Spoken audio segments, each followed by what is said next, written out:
That was a really great high energy, high power, high tech presentation for Matt. I'm going to come at it from the opposite angle with a slow, low tech presentation about when television was just around the corner. And that's, if you looked at the mechanical room or some of the displays at the museum, you know that we just didn't start out with CRT television. Get my clicker worked out here.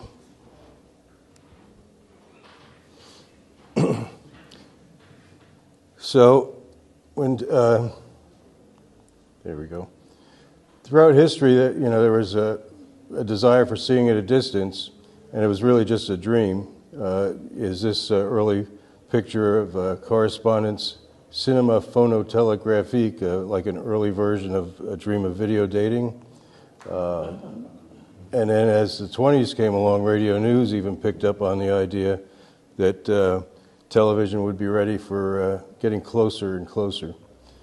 As the early days of radio, the dream of adding a television image receiver to the audio sets that they were using really gave the idea to people that television was just around the corner.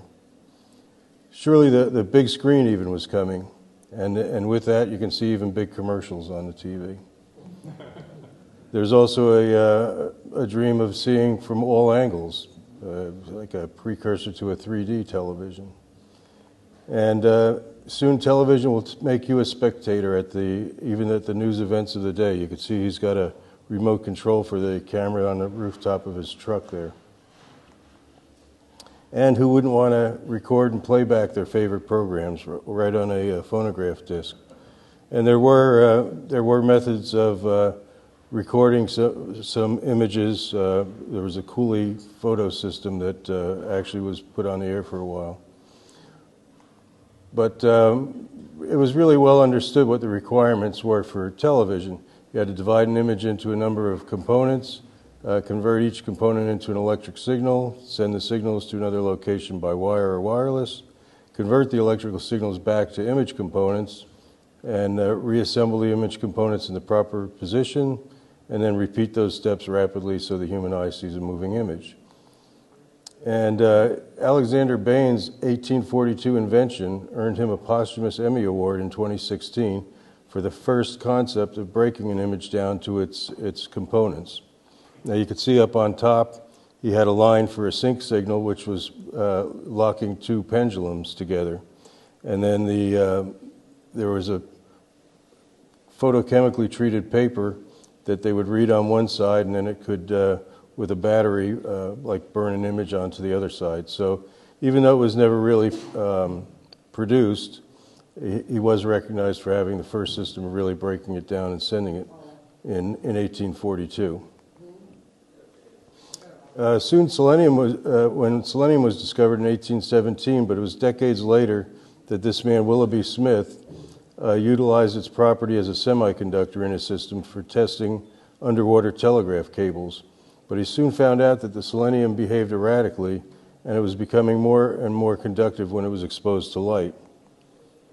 So he kept investigating this, and he developed the selenium cell. And you can see here the response curve of it.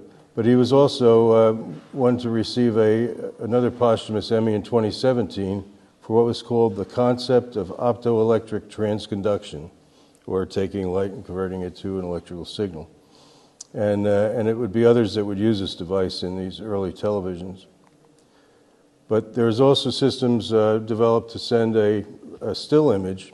This one was an early system by a Professor Korn, and it was called the compensated selenium system. And the way it worked was light at N1 was passed through a translucent image to be reflected by P1 and hitting selenium cell S1. And that cylinder was advanced by a motor or hand crank down there at K on a screw, so it would be advanced as time went on. And then eventually it came across, and if between the two magnets, M, they had what was a vibrating reed that was based on the amount of current going through it, and then the light source N2 would go and eventually expose that cylinder C2. And the end result was he was able to produce a very nice picture. That's in, let's see what year, 1907. That picture on the bottom was sent from London to Paris. And that's Professor Korn at the top. And all I can imagine there is, since he didn't have a sync signal, he had someone on the other line saying, "Start now." And then the cylinder would start to move, and they would get their image. But the slow, nonlinear response of selenium as a photoresistor could be adapted for these still images, but inventors were going to find it pretty hard to use selenium with that slow fade back at dark. You could see the time in seconds really starts to build up. The next development was from Paul Nipkow. He invents that famous disc that divides the light with a scanning spot.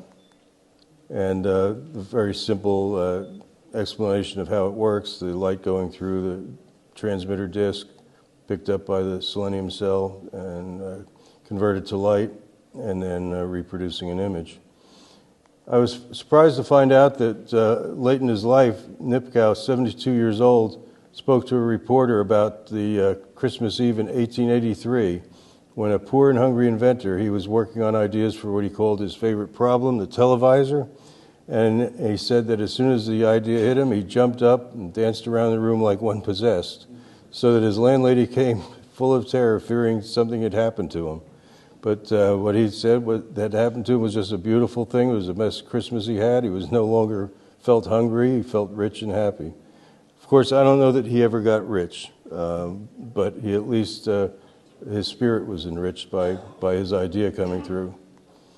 The neon tube was the next advance in producing the light to be used in producing an image.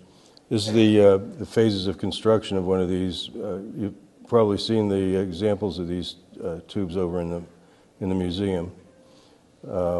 And they have a very rapid response from a signal coming in to the light coming on. And if you looked at one of the working ones we had on last night, they're very bright. But putting together a system that utilized all these devices was first done by John Logie Baird, and he's credited with creating the first moving electric image. This is one of his early devices. Is called the Double 8. There's 2 spirals of 8 lenses on that last disc that he's moving. The disc before that, with the slots on it, is one thing that they learned to help with those selenium cells. Is instead of a steady light, they chopped up the light so that there was like you were using the better part of that response curve of selenium. It was cutting off earlier so you didn't have that long, slow drop off in the signal. And this is what's credited as the first television photograph from the Baird system. Contrary to the American scanning disc sets, you can see its vertical scanning lines on these. And Baird went on to produce many firsts, including color images, and this one is his 3D viewer. So it's a system there's 2 pieces to look in, and each had a separate spiral. So he created what was a 3D looking image. And a lot of his different firsts, he was one of the first to transmit to a ship, were all things that really appear more to be publicity stunts as he tried to raise money by getting new investors as he would get press coverage of these events. This is a young C. Francis Jenkins, shown with his first big invention, the phantoscope. This invention was an early movie projector, and unfortunately for Jenkins, his partner sold out the invention to Edison, and it solved some of Edison's problems with his projector, the kinetoscope, and so the phantoscope went away, and Jenkins was basically left to start over, hopefully without a partner. But his first invention in the way of television came with this prismatic disc. And the way this is built, if you look at the way it's cut out of glass, it starts with a thicker piece, and as you go around, it gradually diminishes in size. And what happens is as the light passes through that, with a prismatic effect, it deflects, the rate of deflection changes as the wheel turns. So a single beam of light going through there would get a deflection. If you put your beam of light through the top, it would be horizontal, or the bottom horizontal, the sides vertical. And this was one of his early pieces to use a disc was to scan motion picture film, where the vertical motion was by the hand crank, and then the horizontal motion was by the disc. He also had big apparatus for doing still images. This one used multiple discs, and the motor is running one of those things to chop up the light so that the selenium cell would work better. And he got very good images. This is a still image sent through that system. But again, he wanted to do moving television, and his invention for that was this scanning drum.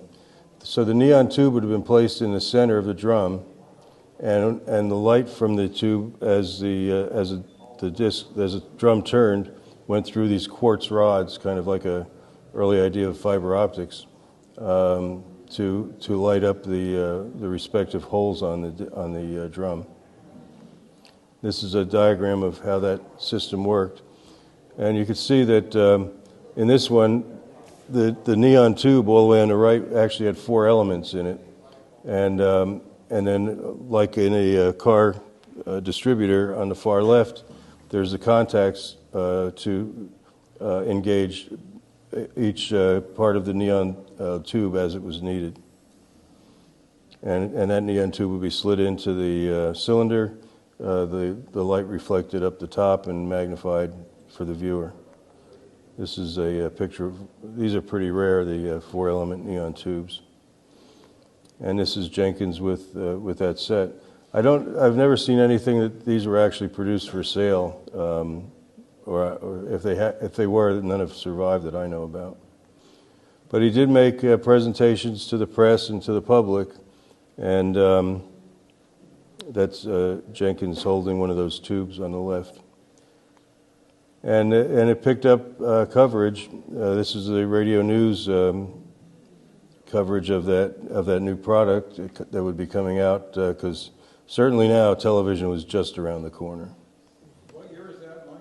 This would be around, I think, 27. Is the date on that radio news? I think it's 27.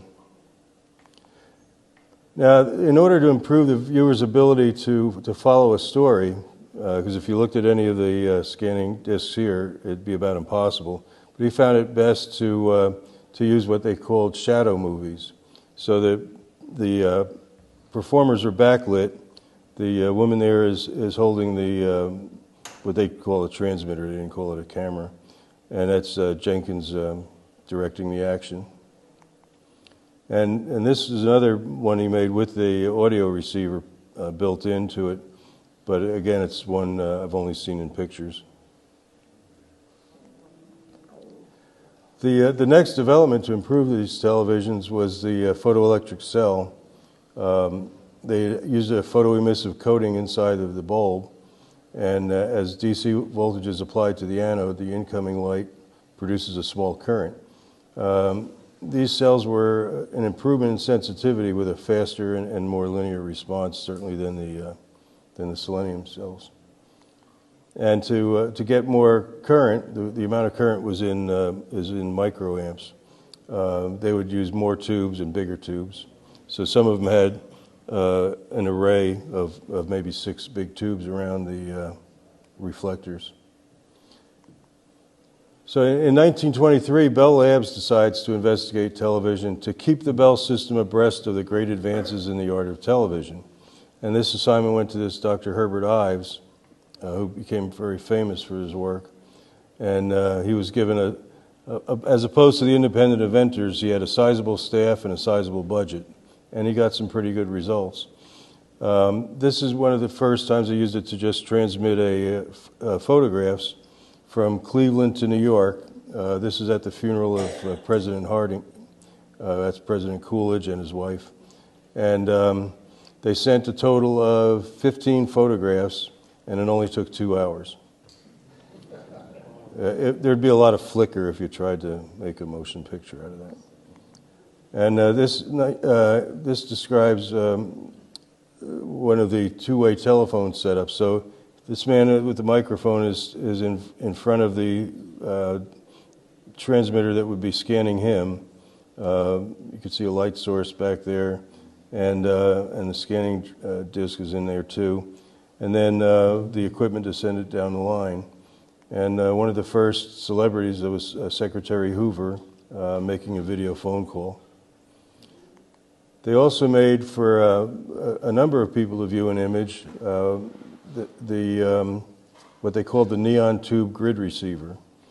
And what was in that was really pretty clever. It was a continuous neon tube with only one of the elements of the spiral conductor you can see in there going through the glass tube. And then outside of the tube were these foil strips. And as a foil strip got some voltage applied to it, the neon light would flicker through the glass at that point. I don't know if you look at a regular neon lamp, if you could imagine only one element being inside, one element being outside, and you would still get a glow of neon on the inside. So this is an enlarged section of it. You could see it zigzagging up and down. And then at the back of the grid, you can see they had to make a few connections. And each connection for one of those foil strips went to this spinning wheel, and that was spun by that big motor back there. This is only in grayscale, but it really looks like all those wires are the same color, so I don't know how they could have figured anything out there. But with this success, television was definitely now a reality. Secretary Hoover's picture, this made the newspapers, and again, television must be just around the corner. And even though they weren't promoting its use, they were doing demonstrations to keep the Bell Labs work in the news. So what you could get was an invitation to a television demonstration where you would be on a two-way telephone video call with another person. So you would be sent to one AT&T location, your friend would go to another location, and you would video chat through their system. This was in February 1931. One of the next famous inventors to get involved in television was Ernst Alexanderson, who was famous for his Alexanderson alternator in the early days of radio. He was what his family described as a classic absent-minded professor that his daughter said that she could pass him walking on the street and say hello to him, and he wouldn't know who she was, and they would just both keep on walking. And in this picture, he's demonstrating the set to his family. You could see on the very tiny screen they're all looking into on the top there, and that's a radio like a 104 speaker system next to it. When he was giving one of these big demonstrations for a lot of dignitaries, he was very nervous and couldn't get it to come on. And finally, his wife came over to him and said, "You have to plug it into the wall first." So one of the things that Alexanderson investigated was other inventions. He actually took a trip to Europe on GE's expenses to find out about some of these things. And one of them was the mirrored scanning wheel. I've got a little blow up. You can see the way it works is the angle of each mirror is tilted slightly. As it goes totally around, it comes back to a starting point. And this Professor Wheeler was the inventor of this, and his work was taken up by this Professor Carolus in the 1920s, and And he's the one that Alexanderson met with, and he actually came back here to work on it with him. And they also used another device that was going to pass a lot more light through, called a carousel. And what they had discovered was that with the right chemical solution, you could apply a voltage to this liquid cell, and the polarization of the light going through would be shifted. And you can see on this graph, the amount of light intensity going through at 300 volts would be a lot less. 425, you're about mid-range, and 550, full amount. So by just applying that range of voltages, they could make this work like a valve, letting more or less light through. And then there would also be these prisms that would work with the polarization of the light coming through to help it act as a valve. The system that Alexanderson started to use, they decided that they projected through 7 spots of light, all modulated the same way, but they thought the presentation was better, that it didn't appear like you had really thick scanning lines. So the 7 spots is just for effect, but then it would go through these lenses and get projected through the mirrored drum. This is Alexanderson demonstrating it, pointing at the spot. But they did a lot of demonstrations. They'd have an orchestra playing, and you could see the conductor on the rear projected screen. And down below there is, it's better in this picture, that's Alexanderson with the big flying spot scanner. They also had a first at GE where they broadcast a play through WGY. This is called The Queen's Messenger, and it was chosen because the entire play took place at that one table over there, so they didn't have to move around much. And they had one of that octagonal shaped box on that one is GE's octagon receiver. That was their monitor to see what was actually happening. And you can see the man with the camera in the back with the light on it. There's one of these sets that GE made that still exists in a museum, and Steve has a replica here in the lobby when you come in. So they even were confident enough that they were going to televise this speech of Alfred E. Smith accepting the presidential nomination outdoors, and it was going to be broadcast with their flying spot scanner. And they did a test. Everything worked out okay. The spot must have been pretty darn bright in regular daylight to still be able to produce a signal. And then the actual event came on, and there were also newsreel cameras there, and the newsreel people turned on their own floodlights. Well, that kind of wiped out the flying spot. So anyone who did tune in to WGY that day got a blank screen in the audio. At the same time, this is Frank Conrad at KDKA, the Westinghouse engineer who started the earliest broadcasting station. And he got involved with an idea for radio movies. At the same time, Zworykin was working at Westinghouse in Pittsburgh, and he was working on, and he did actually tests with a CRT receiver and a scanning disc transmitter. But he must have never gotten past the earliest of testing stages because there wasn't much, and no photographs about that. But what Conrad was doing, used this system with a scanning disc to scan movie film. And he had a light source that L1 would be focused on scanning disc D. And then they only scanned it in the vertical direction, passed through L2, and then the horizontal direction was accomplished by the film moving, and then the light that passed through the film was picked up by the photocell in P rather. There was big announcements of that. There were articles in Radio News, but nobody ever saw anything about it actually getting on the air. Then Jenkins was starting to produce more and more sets for the amateur use that was going on, people building home units. This is one of mine, and you can see I happened to get it lined up just enough that it magnified the spots, light coming through. And they also made some more sophisticated sets. This one's on display, a Model 201. It's at the AWA Museum.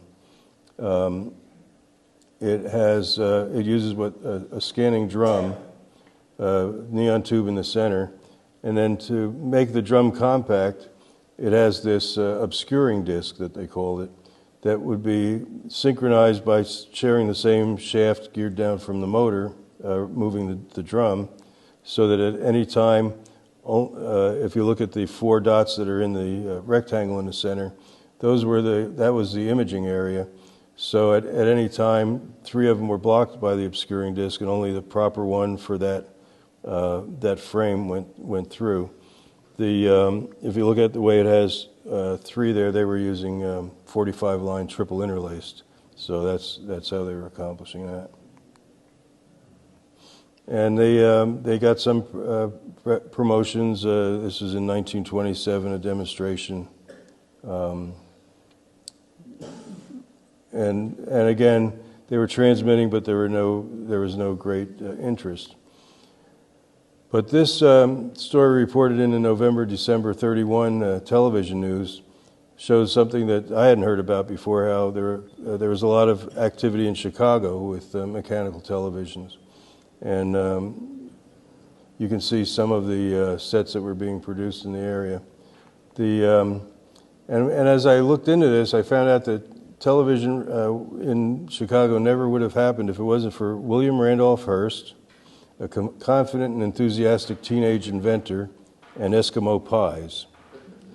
So as I dug a little more into this, the inventor was Ulysses Sanabria, who you can find a lot of things about him. But as a very young, enthusiastic inventor, he claimed that someday he was going to produce a television set. And he also made these claims to impress young ladies. Now, what came first, the idea of how he'd make a television or impressing the young ladies? I couldn't find any documentation on that. And then Hearst heard about this young inventor and funded his startup and gave him space in his building. Whether he just said this is a long shot and if this takes off, I'll have an inside track, and maybe part of his publishing empire would have to move to an early version of CNN or something, but he funded a lot of it, and then at the time, as home refrigeration was starting to come around, Eskimo pies took off, and the guys who were running that business were making so much money that they decided to invest in something a little risky, and they formed the Western Television Company. And so those 3, utilizing Sanabria's inventions. So Randolph Hearst enabled Sanabria and Sanabria selling his patents and production through Western. And Sanabria himself worked on large screen projections, and he was able to get a high-intensity light by, there's not much information about it, but they called it a Taylor gas arc tube, and it used some kind of a ball of flame tube inside of that they could modulate. But this model, the Western Visionette that is in the museum, was probably the most popular of their products. It was very simple, just the disc and a motor to attach to and a holder for the neon tube, and then you'd have to attach it to your own radio. And according to the database, I don't know, it might have been updated, but 28 of these surviving, maybe that was number 29 that's in the auction, is about the high point for any of the surviving mechanical sets. And then the Western / Echophone company also went on to produce a very neat tabletop radio, a television monitor that is both available as this standalone, just the video receiver, and the double one that's the Empire State that's over in the museum. But this was state of the art now for 1932 and 33. and it showed that large screen for the whole family to view. Brighter images using this crater tube, and we'll get into the individual details, but the way the whole large screen thing worked was it was now a rear projection. You weren't looking through a magnifier. So that frosted glass is actually, the whole image is going to be on there, so more than one could watch at a time. This is the unit broken down. And I was talking to people last night about what the scanning disk would have looked like. So for triple interlaced, you can see there's 3 slightly different spirals, and each of these spirals has a lens in it. The brighter image part came from this new crater tube, which still took the idea of a neon lamp, but they found that if they concentrated the part that would light up to a very small area, that I guess was the crater, and then also heated it with a heating element, that they got a very bright light, and that's what was projected through each lens. And this is the assembly on the receiver chassis. The motor was improved by having this shaft go through that you could adjust it to get the framing and a steadier image on it. Didn't jump around as much. And a sensitive receiver that used the screen grid tubes that were just coming out at the time. And part of the reason that Western and was combined with Echophone. Echophone is the one who was selling home radios, and that was how they could make this receiver, because Echophone had the RCA license. And you can see on the bottom of the set the number of patents that come with the RCA license. And there's also 8 or 9 Hazeltine patents that had to be licensed to build these. This serial number 8838, I think maybe they started with serial number 8800 or something, because there just aren't a lot of these. This is the console in the museum. So this had the audio section down the bottom, speaker way down the bottom, and the television receiver on the top. One of the young engineers, because in this 1932 little burst of activity in mechanical television, was Alan Dumont. And he worked for Globe at first. This was what he was talking about in this article that he wrote. And then went on to work for the Jenkins Company. Was folded into DeForest, who then promptly went bankrupt, and that was the end of the Jenkins television. But this is one that would have been from the vintage that Dumont would have worked on, and this used that the crater tube would be down the bottom towards the center, projecting through those lenses, and then reflecting off the back mirror onto the front face. The highest resolution any companies were putting out at the time would have been in that area of 48 or 60 lines. So this is another one of the young inventors at the time, Hollis Baird, no relation to the English Baird. His company, Shortwave and Television Corporation, was in Boston, and they produced a number of models of scanning drum televisions. Now, if you look at some of the scanning disk images, you have a keystoning problem. And the reason to go to the drum was to get away from keystoning. But this is in my collection. It's a very well built. There's an outer shell to hold the drum. The drum spins on the inside. The neon tube is down from the top and viewing from the front. This is another one of their models that used a scanning drum, very, very narrow though. And in this picture, the holes are so small you can't even see that they're there in this picture. And they marketed a lot of their stuff through Kresge, the 5 and 10 kind of store. And they were in the catalogs for that year. That's the receiver. There's one of the receivers down in the museum. And the prices were also dropping. They started with kits for $60, and later they were reduced to as low as $39. That's the Globe one. And this is another oddball one that I found. It was made called the televisor, so you wouldn't have that big cabinet for the disc that had a disc down low spinning and the light reflected through it. Pilot, who entered the TV market in New York because of an association with WRNY, which Hugo Gernsback backed, which was transmitting. So they were building the sets for them, and I don't know of any of those that survived.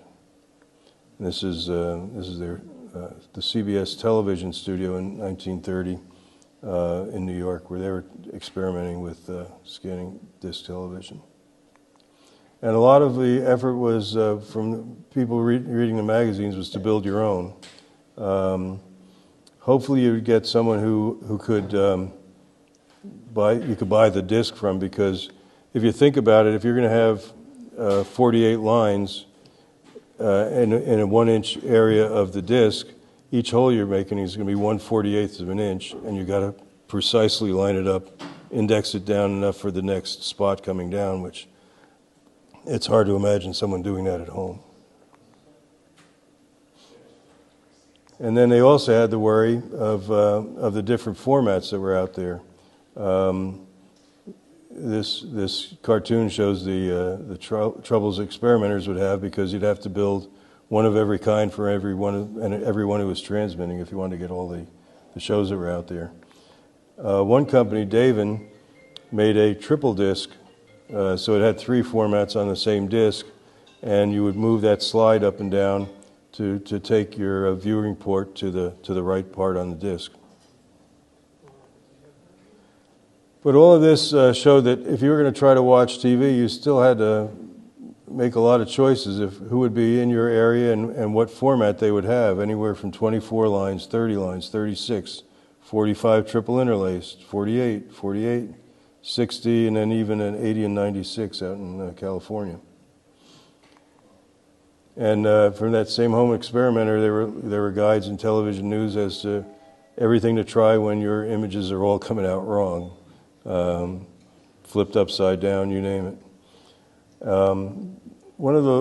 As this was trying to take off, this company called Seall built the Seall, a television manufacturing company of America. They rented space on Broadway in a building and had free demonstrations of all their models, kept it going for months, and would try to find prospective buyers for when they would go into production, and they never came up with enough buyers to go into production, so it just faded away. So what you would get if you did all that to build your own television receiver was still not too impressive. If this guy's trying to watch almost anything through that little hole, he's going to have a tough day. They did publish schedules. This is probably the peak of everything in around 32, as it was starting to lose its momentum, because you're in the Depression and you're not getting any programming really worthwhile, but you still had to go through to pick your station, pick if it's a single spiral, 48 holes, how many RPMs you had to turn, and what time they would be on. So to find anything really good out of that would be really a tough job. So as part of what you could see happening at the end of mechanical TV, Jenkins would try to encourage his viewers to write in, giving him a program report, and he actually published in his book all of the responses he got, and he only got 30 names.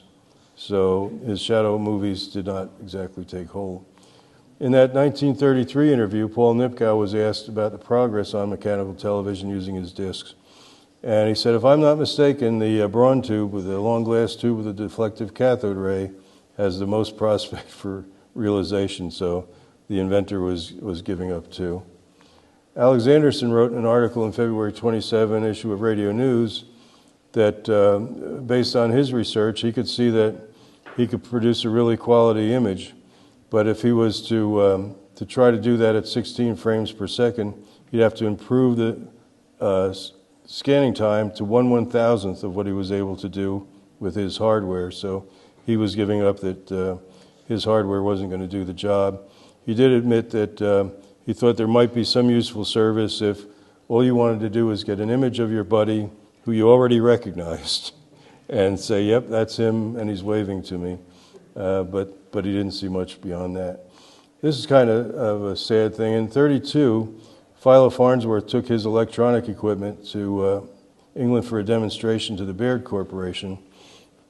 And Farnsworth's wife was there, and she remembers when Baird came through the door and saw the whole display set up, he just didn't say a word to anybody, just stared at it for a while, and then just finally broke the spell and walked out of the room. And that they all realized that that man was seeing the end of his beloved scanning disk, that electronic was going to be doing the job. I found an interview with an RCA engineer, Ted Smith, who was responsible for the construction of the RCA mechanical station. And he told this story of setting up a demonstration for VIPs in a theater in Manhattan. They got their best equipment, set it all up. They did a great demonstration. Sarnoff was the main VIP, and he and his crew watched the people watching the demonstration. It went perfectly, and when it ended, they saw the faces on the people as they were leaving. They took their equipment, put it out in the dumpster. So really, if you think about it, as electronic television was leading the way, none of these companies could really compete against RCA.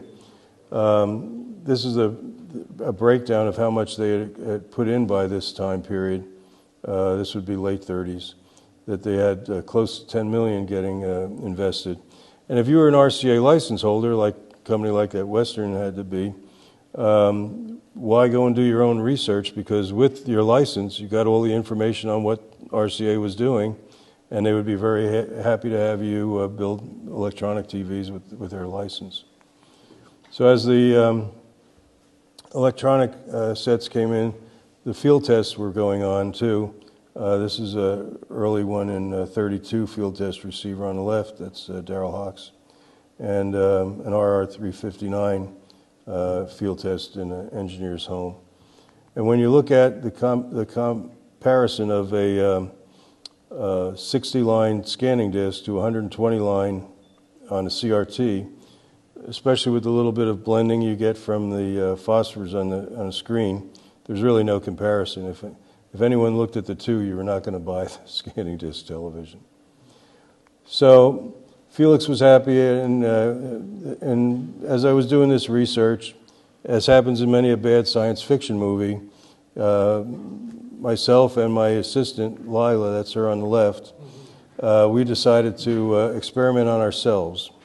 So we soon found we were leaving the digital world, and we're soon trapped, falling deeper and deeper into a virtual analog abyss.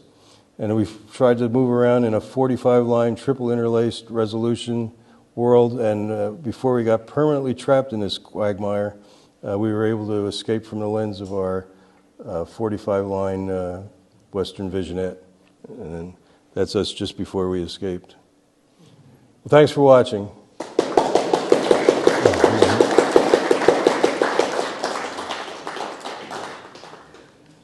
And I guess lunch is served.